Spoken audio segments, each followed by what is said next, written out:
घरी ना खूप दिवसापासून सगळेजण म्हणत होते पिठलं खायचे पिठलं खायचे. मग म्हटलं ठीक आहे पिठलं करावंच.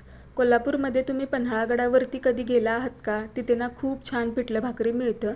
मग मी विचार केला ठीक आहे सेम तसंच पिठलं आपण घरी करावं. त्यासाठी मी काय केलं, कढईमध्ये तेल गरम केलं, त्याच्यामध्ये जिरे मोहरी तडतूड दिली. त्यामध्ये ना मी मिरची आणि लसणाची पेस्ट घातली, तीही खलबत्त्यामध्ये बारीक करून, जेणेकरून ना असा मस्त असा गावरान फील यावा. त्यामध्ये कढीपत्ता घातला, बारीक चिरला कांदा घातला, थोडीशी हिंग घातली आणि चांगली फोडणी परतवून घेतली. त्यामध्ये थोडीशी हळद घातली आणि पाणी घातलं आणि पाणी ना चांगलं कडकडीत गरम करून दिल्यानंतर त्याच्यामध्ये ना मी बेसनाचं मिश्रण घातलं आणि चवीपुरतं मीठ आणि फ्रेश अशी बारीक चिरलेली कोथिंबीर घातली आणि एकसारखं पिठलं परतवून घेतलं, जेणेकरून ना पिठल्यामध्ये ना गाठी होऊ नयेत म्हणून.